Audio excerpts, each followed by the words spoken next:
Je vous salue dans le précieux nom de notre Seigneur et Sauveur Jésus-Christ. Frère bien-aimé dans le Seigneur, shalom, shalom chez vous. Merci de nous ouvrir grandement les portes de chez vous, les portes de vos télévisions, de vos radios, de vos téléphones, ordinateurs, pour que nous venions partager la parole de Dieu avec vous. Shalom, shalom. Que le Seigneur Jésus-Christ vous bénisse pour votre engagement, votre amour pour sa parole et aussi votre fidélité à cette chaîne YouTube 100% Jésus-Christ, 100% gratuite. Voici l'époux, frère bien-aimé dans le Seigneur. Aujourd'hui, nous allons nous régaler avec la parole de Dieu, avec ce thème accélération du bouleversement mondial. Nous allons parler de l'accélération du bouleversement mondial.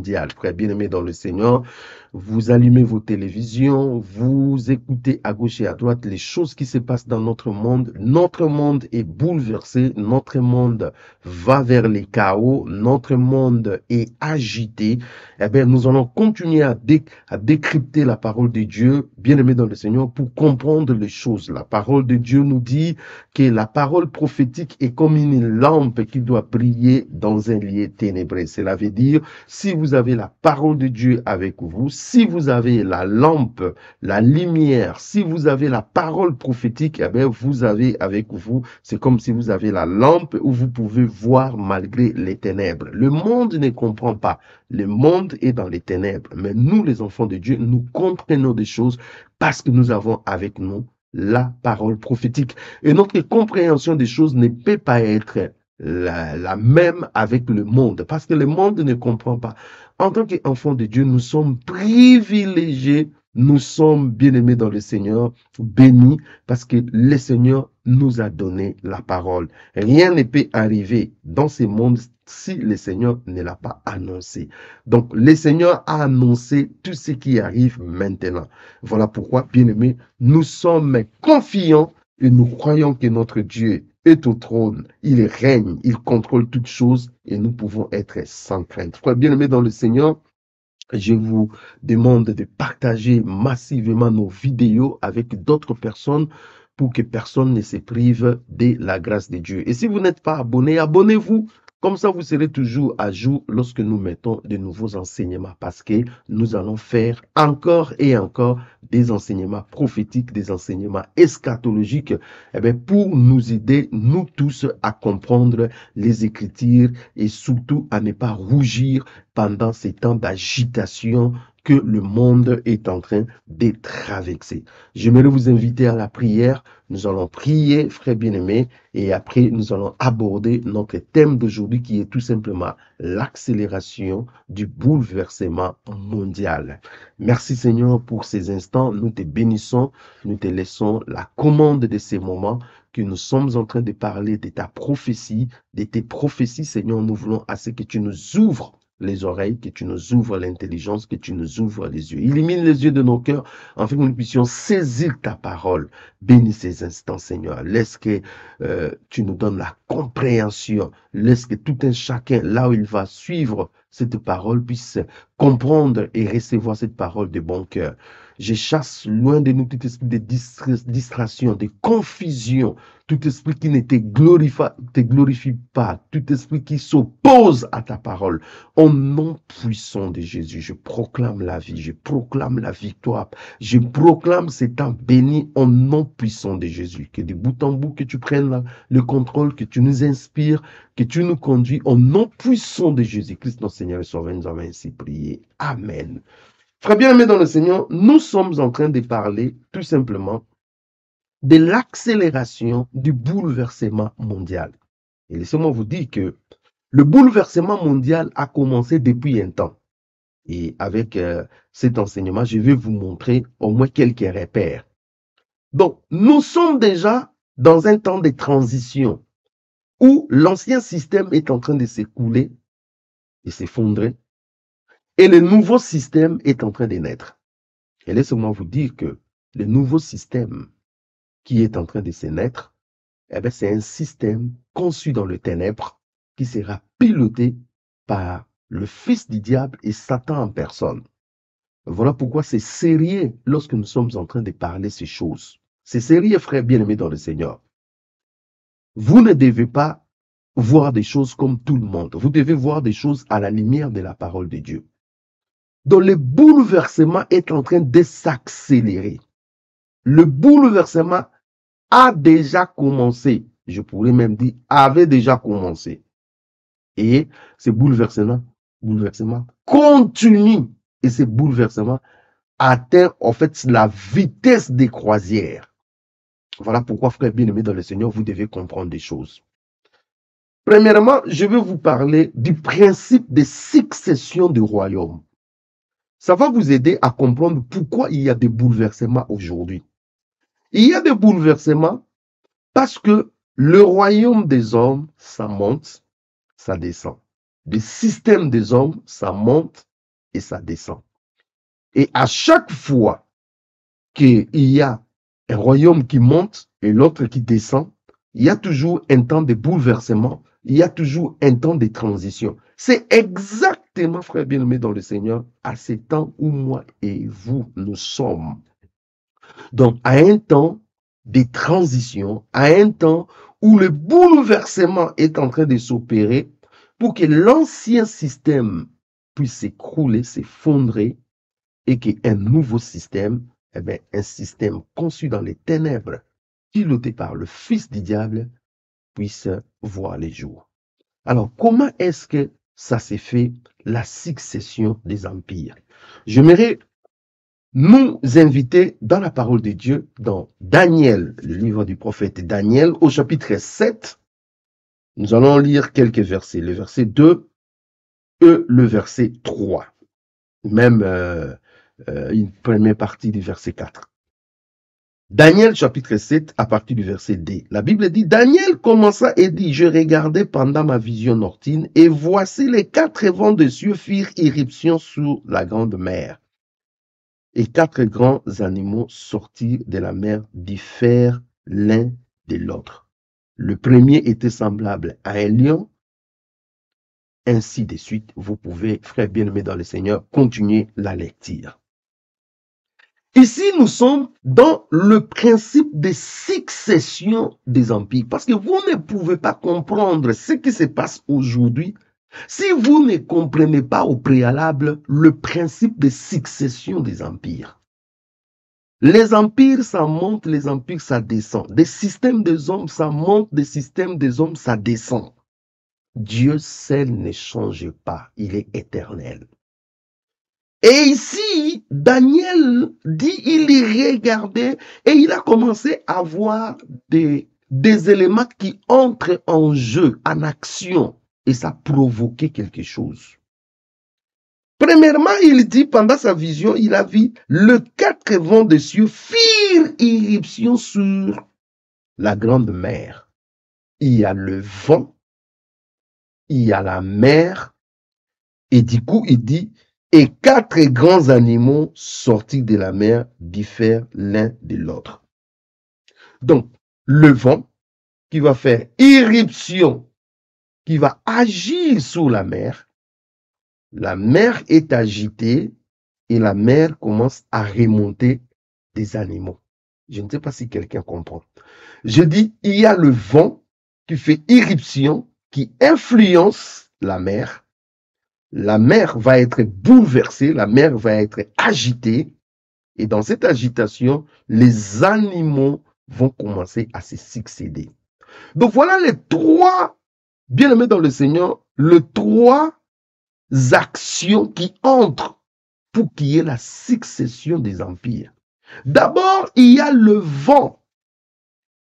Le vent, c'est une force extérieure qui vient s'exercer sur la mer pour agiter, pour bouleverser la mer.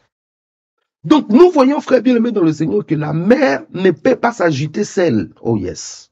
La mer ne peut pas s'agiter seule. Si vous voyez la mer s'agiter, c'est qu'il y a une force extérieure qui est venue agiter, qui est venue bouleverser. D'abord, cette force extérieure, c'est Dieu lui-même. Parce que dans Daniel au chapitre 2, je lis avec vous dans Daniel au chapitre 2, lisons à partir du verset 21.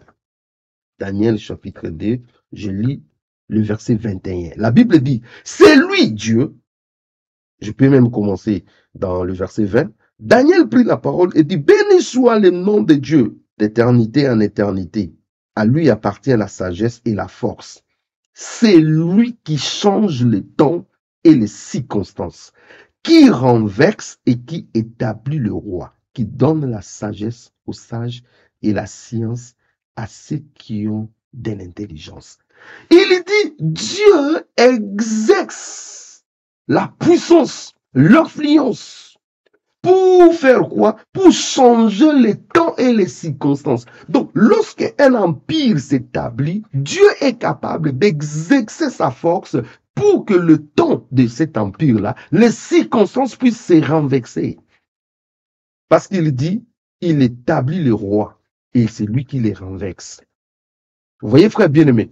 Donc, Dieu renverse, Dieu exerce sa puissance. Voilà pourquoi, dans Daniel, il y a eu le 4 vents dessus ont fait éruption. Et dans les éléments qui interviennent pour l'éruption, il y a aussi Satan qui exerce une puissance sur la mer.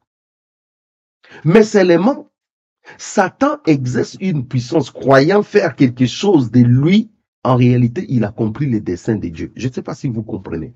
En fait, Dieu contrôle toutes choses. Et Dieu peut laisser même Satan croire qu'il est en train de contrôler quelque chose. En réalité, Satan est en train d'accomplir les destins de Dieu. Et même pas Satan. Il y a des groupes de personnes sous l'inspiration de Satan qui exercent aussi une puissance sur la mer. Mais malheureusement pour eux, ils ne font qu'accomplir les destins de Dieu. C'est lui qui a les contrôles absolus et total. Cela veut dire si une personne exerce une force sur la mer et qu'il y a quelque chose, en réalité, Dieu l'a laissé parce qu'il accomplit les destins de Dieu. Tout ce qui est en encontre de la volonté de Dieu, du destin de Dieu, Dieu ne permettra pas. Donc même les démons de Satan là sont contrôlés par la parole de Dieu, contrôlés par la prophétie. Vous voyez?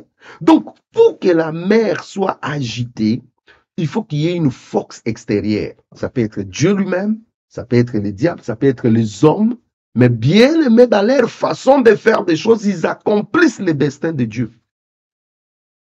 Inconsciemment, frère.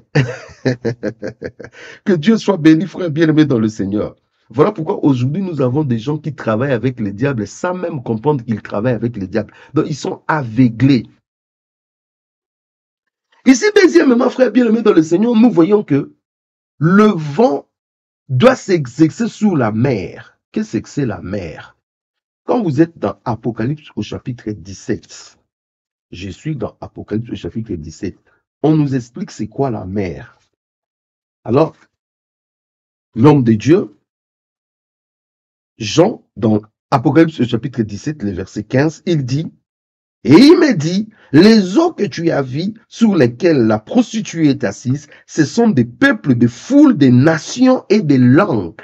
Les eaux, la mer dont tu es en train de voir là, égale le peuple, égale le foule, égale les nations, égale les langues. Donc la mer est l'image de la population, des nations, du peuple. Donc lorsque nous disons que le vent va faire éruption sur la mer, en réalité nous disons qu'il y aura de l'agitation sur le peuple, sur les nations. Donc pour qu'un royaume monte, il faut qu'il y ait de l'agitation au peuple.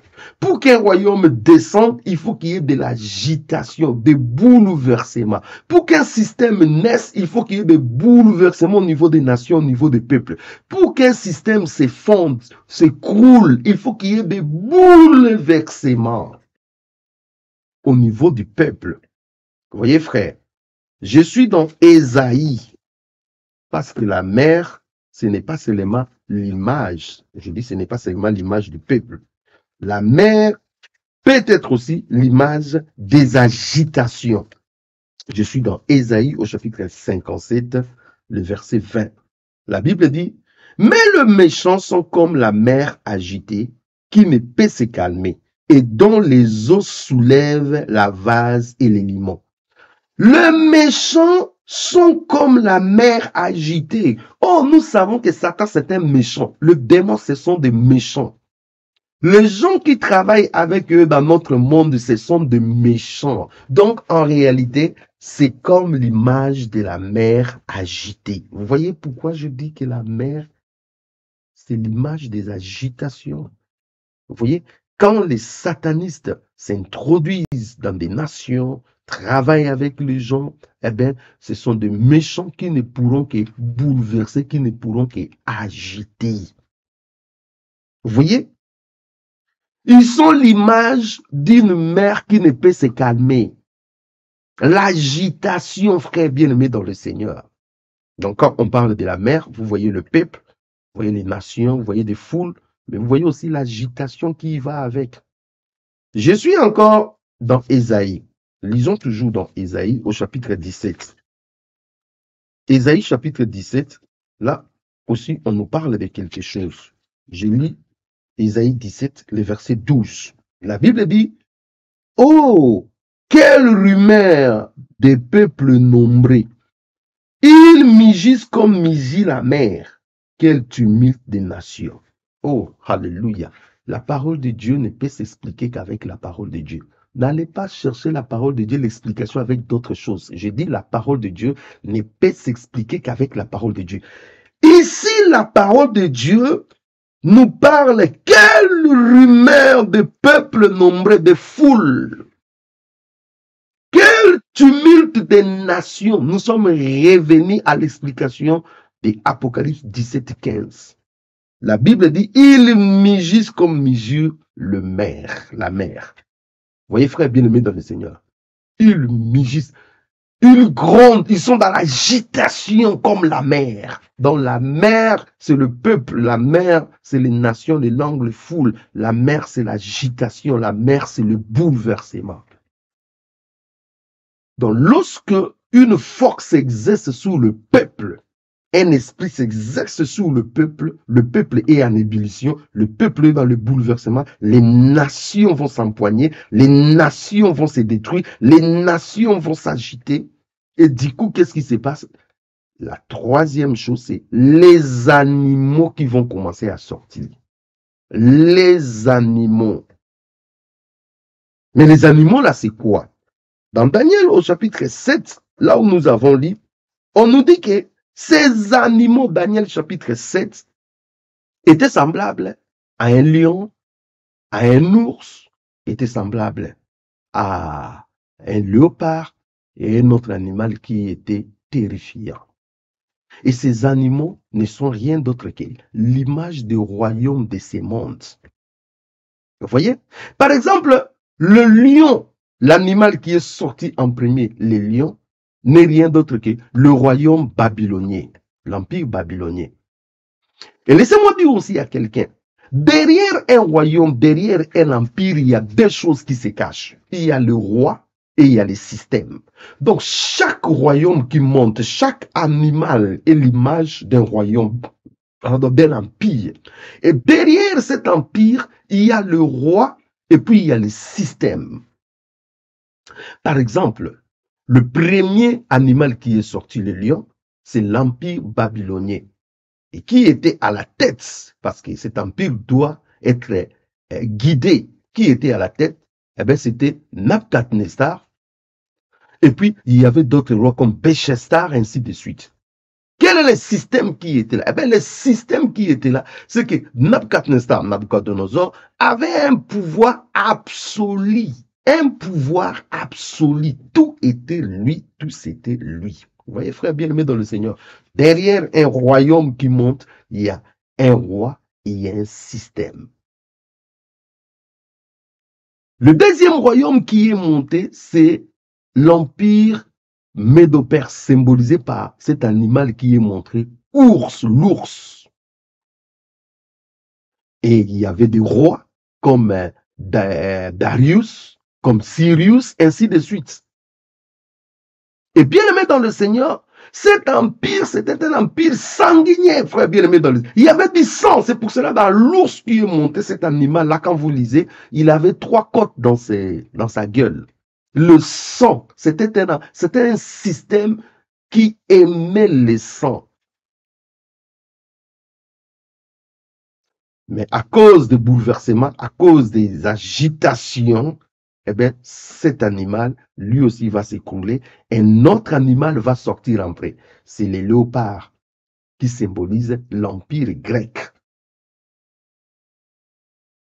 Et l'Empire grec avait comme leader, comme roi, Alexandre le Grand, qui a conquis le monde. À moins de 35 ans, il avait conquis le monde. La rapidité, c'est ça son système. Son système était fondé sur la rapidité des conquêtes.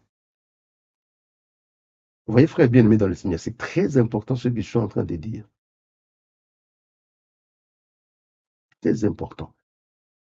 Frère bien-aimé dans le Seigneur, le dernier animal qui est sorti, c'était un animal terrifiant, qui bouleversait tout, qui avait les dents de fer. Et là, c'est l'Empire romain, avec tous les Césars que nous connaissons. Néron, Titius, Trajan, Vespasien, ainsi de suite. Tous ces Césars bien-aimés dans le Seigneur. Et l'Empire romain, vous pouvez imaginer ce que cet empire a fait. Donc, voilà, frère bien-aimé dans le Seigneur, comment s'est fait la succession des empires. Donc, c'est-à-dire, il y a des forces extérieures qui agitent les peuples, les nations, et des empires tombent et d'autres naissent. À tout moment, lorsqu'un empire s'écroule, il y a un autre empire qui finira par s'élever. À tout moment, il y a un autre empire qui s'écroule, il y a un autre qui s'élève. Et ce nouveau empire qui s'élèvera avec de nouveaux rois et un nouveau système. Nous avons vu l'Allemagne nazie. L'Allemagne nazie a commencé à conquérir le monde à la tête avec Hitler. Un monstre, frère bien-aimé dans le Seigneur. Et quel est le système? Il ravageait tout, il prenait tout, discrimination. Il a tué des milliers de juifs. Je parle d'un passé récent. Là, nous sommes en 1937. La guerre a fini en 1945. C'est tout récent, frère bien-aimé dans le Seigneur, c'est ce que je suis en train de dire. C'est tout récent. Vous voyez, frère bien-aimé dans le Seigneur, tout récent. Pour ceux qui concernent, qui disent que non, non, c'est fini, ce temps-là est révolu. Je dis c'est tout récent. C'est pas encore révolu. Donc, les bouleversements, les agitations accompagnent toujours la chute des empires et la naissance des empires. C'est pour cela que je suis en train de dire à quelqu'un, le bouleversement que vous voyez aujourd'hui, qui s'accélère, sachez-le qu'il y a un nouveau empire qui est au point de naître. Le bouleversement que nous voyons aujourd'hui, il y a un système qui est au point de prendre contrôle. Le bouleversement, les agitations que nous voyons, frère bien-aimé dans le Seigneur, cachent quelque chose. Cache quelque chose. Nous sommes dans un temps où il y a des douleurs de l'enfantement. Frère, lorsque vous sentez des douleurs de l'enfantement, des contractions, cela veut dire que l'enfant arrive. Et plus les contractions s'accélèrent, plus l'enfant est au point de naître.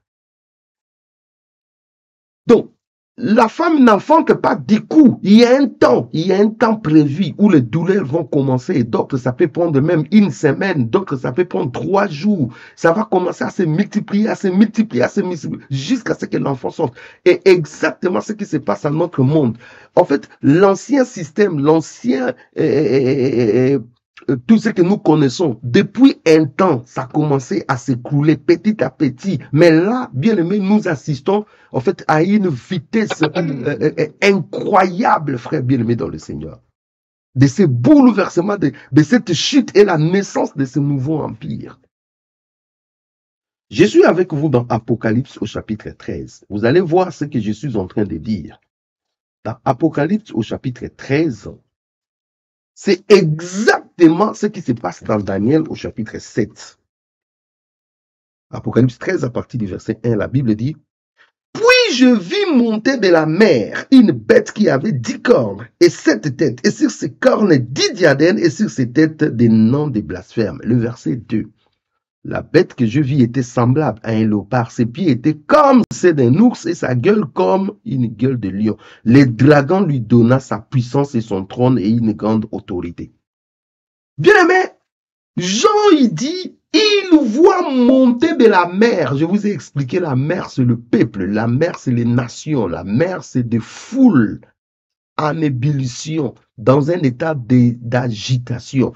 C'est pour cela, bien aimé dans le Seigneur, vous allez voir de plus en plus le peuple s'exciter, le peuple est en train d'être bouleversé. Pourquoi? Parce qu'il y a une bête qui doit monter. Et cette bête que je suis en train de dire, frère bien aimé dans le Seigneur, c'est le dernier empire avant l'établissement du règne de Christ. En fait, c'est l'empire de l'antichrist, l'empire du diable en personne. Cet empire est différent de tous les empires qui se sont succédés dans ces mondes. C'est un empire, bien aimé, terrible. Et cet empire est au point de naître. Nous, notre génération, nous sommes témoins, bien aimés, de cet empire qui est au point de naître. Notre génération est témoin. Nous voyons comment cet empire est au point de naître. Et la Bible dit, la bête va monter de la mer, c'est-à-dire des nations. Ce royaume va monter des nations, des foules. Derrière ces bouleversements, il y a une bête, il y a un royaume qui est au point de naître. Derrière cette agitation, il y a un empire qui est en train de naître. Et comme je vous ai dit, derrière un royaume, un empire, il y a toujours un leader. Et ici, le leader, c'est le fils du diable, l'antichrist, la bête, qui va se passer d'abord comme un homme de paix, comme un homme agile, comme un homme qui est là pour proposer des solutions. Après, il va montrer sa vraie face à la population. Et la Bible dit, c'est un royaume qui naît à sept têtes. Cette tête nous rappelle, en fait, les empires qui sont déjà passés. Les Assyriens, l'Égypte, Babylone, voilà, Médo-Perse, Grec, Romain. Et là, bien aimé, nous voyons en fait la résurrection de l'Empire romain sous une autre forme. Et la Bible dit qu'il avait 10 cornes. 10 cornes, lorsque vous lisez dans Apocalypse 17, 12, on nous parle des 10 cornes-là, sont en fait le roi qui ont réussi le même pouvoir, le même mandat, au même ère avec l'Antichrist. Vous voyez, frère bien-aimé? Donc, nous comprenons même le système, le fonctionnement de son empire. Cela veut dire, lorsque l'Antichrist va régner, il va régner avec 10 rois dans une sorte de G10, ou bien il va diviser le monde, voilà, comme en 10 provinces, 10 royaumes, quelque chose de comme ça, bien aimé dans le Seigneur. Mais il y aura 10 rois qui seront à côté de lui pour l'épauler dans sa tâche. Vous voyez, frère bien aimé, la parole de Dieu a tout décrit. Voilà pourquoi la géopolitique, les institutions vont continuer à changer parce que nous allons tomber par là. Il avait le nom de blasphème. Mais ce qui me choque dans cette affaire, bien aimé dans le Seigneur, oh, Dieu est merveilleux. J'aime la parole de Dieu. J'aime la parole de Dieu, frère bien-aimé dans le Seigneur. C'est merveilleux que nous puissions parler de l'accélération du bouleversement mondial, frère bien-aimé dans le Seigneur. Parce que nous comprenons des choses. Parce que ce que j'aime dans la parole de Dieu, la Bible nous dit que la bête que je vis était semblable à un léopard. C'est-à-dire, le nouveau empire qui est au point de naître, le nouveau empire que moi et vous, nous voyons la transition, frère bien-aimé dans le Seigneur, sera semblable à un léopard. Or, je vous ai expliqué qu'est-ce qui caractérisait l'empire du léopard de Daniel 7, c'est-à-dire l'empire grec. C'est la rapidité dans la conquête. Rapidité dans la conquête. Cela veut dire le royaume qui est en train, l'empire qui est en train de se naître sous nos yeux va conquérir le monde à une vitesse incroyable. De toutes les façons, la bête n'aura que 7 ans de règne. 3 ans et demi, il va se passer pour un homme de paix, et 3 ans et demi après, il va révéler sa face. Donc, tout va s'effacer de façon rapide. Il y aura rapidité dans la conquête, dans la séduction, rapidité en tout et pour tout. Parce que l'empire de l'Antichrist a une partie du léopard, c'est-à-dire de l'empire grec, la rapidité. Et la Bible nous dit que ses pieds étaient comme les pieds d'un ours. L'ours, je vous ai dit que c'était l'empire médo-perse. Qu'est-ce qui caractérisait l'empire médo-perse? Eh bien, l'empire médo-perse, c'était un empire sanguinier. Bien-aimé dans le Seigneur. Cela veut dire que l'empire de la bête, le royaume de la bête qui est au point de naître, bien-aimé, va tuer, va tuer, va tuer. Je dis, ça va tuer. C'est pour cela même, le deux oliviers, les deux témoins qui seront à Jérusalem pour témoigner, bien-aimé dans le Seigneur, pour parler de Dieu, on parle d'Élie, peut-être, voilà, on ne sait pas qui d'autre après. Frère bien-aimé dans le Seigneur, la Bible dit, la bête va les mettre à mort. Vous comprenez, frère bien-aimé dans le Seigneur? Il va les tuer. Si la bête va tuer là, les deux témoins, à combien plus forte raison ceux qui seront là? Ça sera un temps où si tu ne veux pas adhérer à ce qu'il dit, eh bien, il va tuer. La Bible nous dit que, et sa gueule comme la gueule de lion. Donc, le royaume qui monte à une partie des lions. Le lion, c'est l'empire babylonien. Et qu'est-ce qui s'est passé dans l'empire babylonien? Je vous ai dit que le roi Nabucodonosor avait un pouvoir absolu. Donc, la bête qui est en train de monter, l'empire qui va naître là, que nous sommes en train de voir, moi et vous, eh bien, l'antichrist voudra absolument un pouvoir absolu. Voilà. Il n'a pas besoin d'un groupe de gens parlement, il n'a pas besoin d'un groupe de gens pour... Non! Un pouvoir absolu. Ce que lui, il dit restera comme ça. Ça sera du pouvoir absolu. Donc, vous voyez, frère bien-aimé dans le Seigneur, que l'Antichrist, le royaume qui va naître là, eh bien, naîtra avec un pouvoir absolu, un pouvoir sanguinier et un pouvoir de conquête rapide, frère. Ça, c'est la parole de Dieu qui nous donne toutes ces informations. Vous voyez, frère bien-aimé dans le Seigneur, donc il y aura des choses qui vont se passer de façon rapide. C'est ça ce que nous sommes en train d'assister aujourd'hui, à ces bouleversements, à ces agitations. Notre génération est témoin de l'émergence de l'empire des diables. Notre génération est témoin, frère bien-aimé dans le Seigneur. Nous assistons à l'agitation, au bouleversement, aux contractions, aux douleurs d'enfantement où cet empire est au point de naître.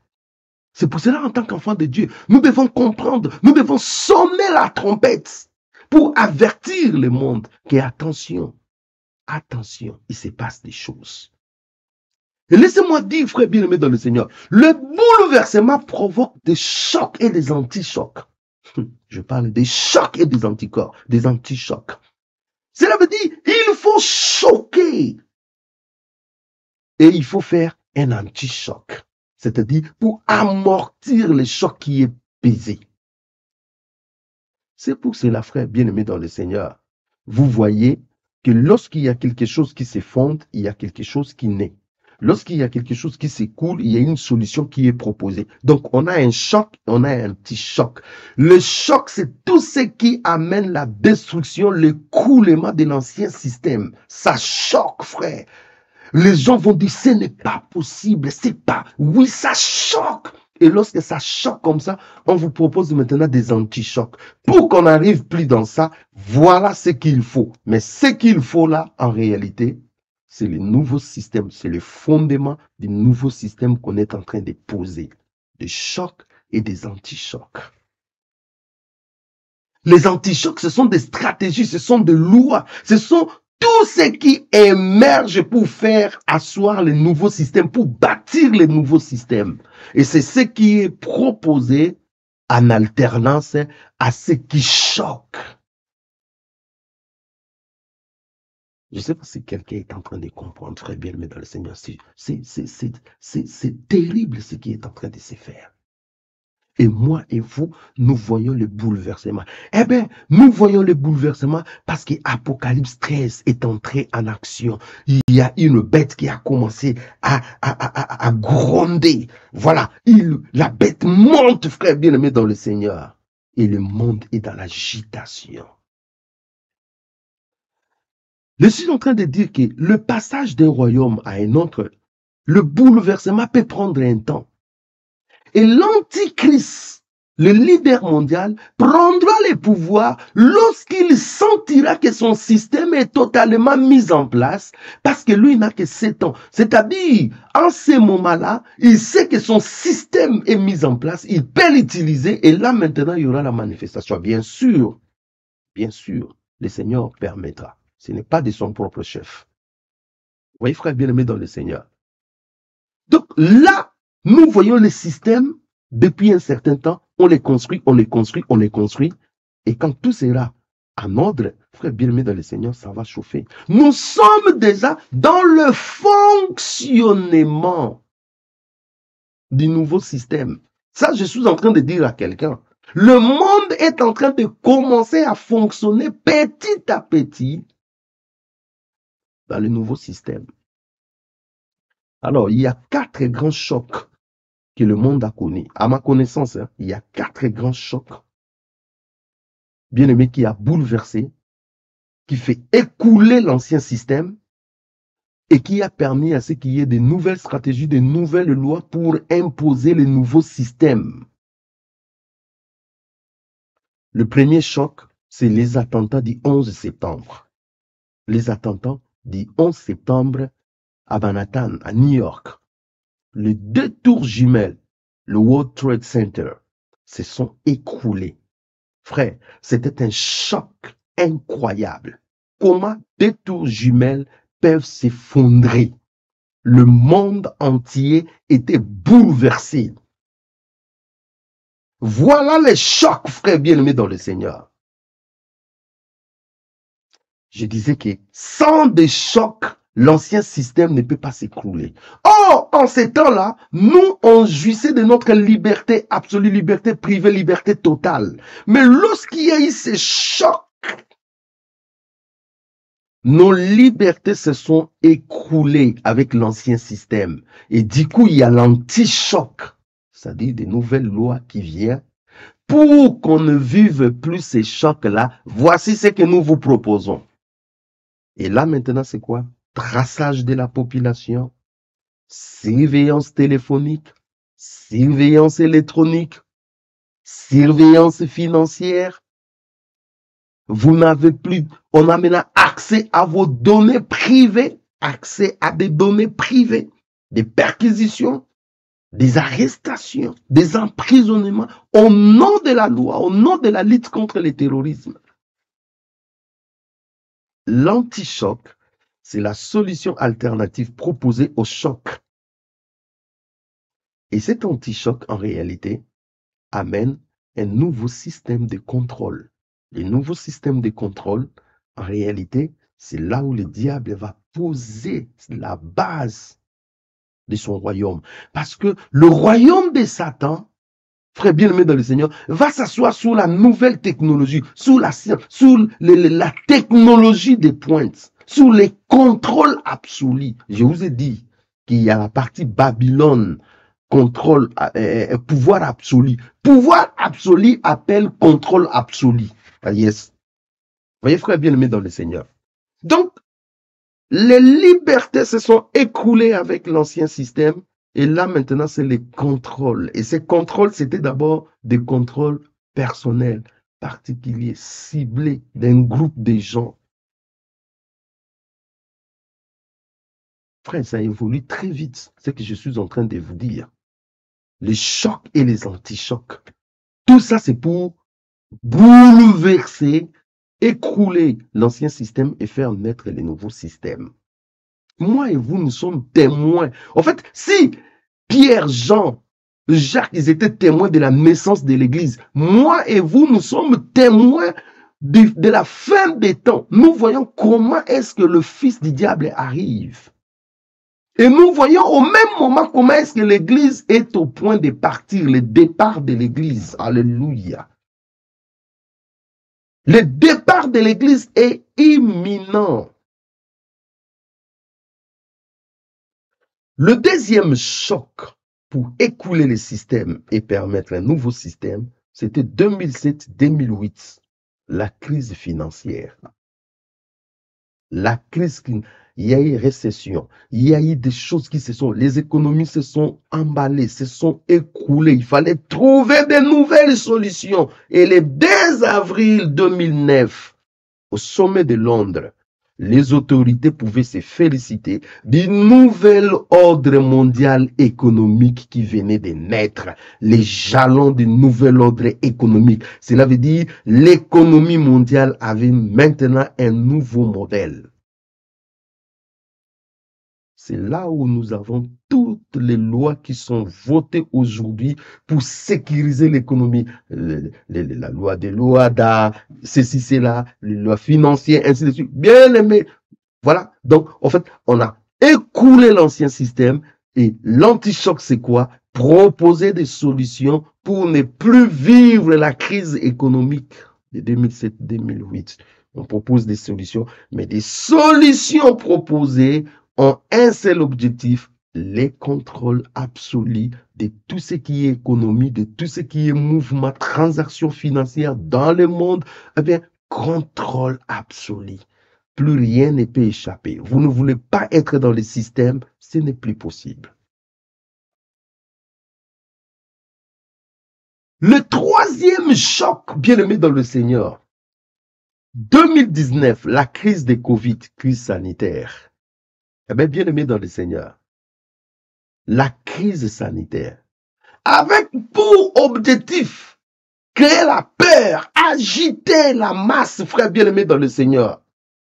Créer la peur, agiter, frère bien-aimé. Créer l'instabilité. On a créé l'instabilité. Quel est l'anti-choc qu'on a proposé? L'anti-choc qu'on a proposé, ce sont des lois, ce sont des mesures pour contrôler les masses. Je dis, les lois, les mesures, des stratégies pour contrôler les masses. Vous voyez, le World Trade Center, quand ça s'est écoulé, on a attaqué des vies privées, on a attaqué des particuliers, on attaque de façon particulière, mais la COVID, c'est le contrôle des masses. On pouvait immobiliser tout un pays, on pouvait immobiliser toute une ville, on pouvait immobiliser tout un quartier, on pouvait, frère bien-aimé dans le Seigneur, c'est un contrôle à un haut niveau. Et laissez-moi dire aussi, d'une manière inconsciemment ou inconsciemment, eh bien, les autorités ont fait le jeu du diable parce qu'en réalité, le diable voulait tester son système de contrôle, comment ça va être accepté, réagi au niveau du peuple. Et il a testé son système. Beaucoup de gens ont dit, oui, vaccin contre la Covid, c'était la marque de la bête. Non, ce n'est pas encore la marque de la bête. Ils se sont complètement trompés. Et même des pasteurs qui ont dit que c'était la marque de la bête, je ne les ai pas vus se repentir, dire que non, frère, on s'est trompé. Non, non, non, bon, tant mieux. C'est pas mon affaire. Mais c'était pas ça. Encore, la marque de la bête va venir avec l'Antichrist lui-même. Et là, frère bien-aimé dans le Seigneur, c'était ce qu'on appelle une balle d'essai. Vous voyez, un test à grande échelle des masses de population. Et là, le diable s'est fait une idée s'il veut aujourd'hui contrôler de façon absolue le peuple. Comment il va faire? Quels sont les secteurs qui vont résister? Quels sont les secteurs qui vont s'opposer? En fait, il s'est donné une idée. Parce qu'il sait que très bientôt, son système va entrer de façon absolue. Et il s'est fait une idée. Derrière le choc, il y a des anti-chocs. Et aujourd'hui, nous avons des lois, aujourd'hui, nous avons des stratégies, comment contrôler des masses, comment contrôler tout un pays, comment contrôler toute une ville. Et nous voyons tout ça. La quatrième chose, à ma connaissance, c'est la guerre en Ukraine. Cette guerre, bien aimée dans le Seigneur, diabolique. Cette guerre qui est là pour agiter la population. Eh bien, bien aimé dans le Seigneur, à partir de cette guerre, vous voyez, il y a l'inflation, il y a la crise économique, il y a l'instabilité, il y a la pénurie. Et ça peut arriver au soulèvement des populations. Cette guerre que vous voyez en Ukraine là. Parce que quand vous touchez les poches des gens n'ont plus rien à vivre. Quand vous touchez, frère bien-aimé dans le Seigneur, au porte-monnaie des gens, quand les gens ne savent plus quoi faire, bien-aimé dans le Seigneur, ils peuvent se révolter, ils peuvent se mettre dans des troubles. Et bien, bien-aimé, les gens aujourd'hui sont dans la peur du lendemain, dans l'incertitude du lendemain. Les gens ne savent plus ce qu'ils doivent faire. Et c'est ce que le diable veut exactement. Le diable veut comme ça. Maintenir les gens dans la peur. Et derrière cette paire-là, c'est là où maintenant on va commencer à proposer une solution. Lorsque les gens sont pères, ils ont besoin d'un sauveur. Le sauveur, c'est qui? C'est pas Jésus qu'ils veulent, c'est l'Antichrist qui viendra avec des solutions trompeuses. pour séduire les habitants de la terre. Vous voyez, frère bien-aimé dans le Seigneur. Donc, il se passe des choses. Et derrière cette crise en Ukraine, il y a, bien aimé dans le Seigneur, une nouvelle structure politique et une nouvelle structure institutionnelle qui va se mettre en place. Il y a une nouvelle structure. Eh bien, tout ça renforcera les contrôles. Tout ça va amener l'humanité à la naissance d'un nouveau système, à l'émergence d'un nouveau royaume. Et à la tête de ce nouveau royaume, il y aura le fils du diable, la bête.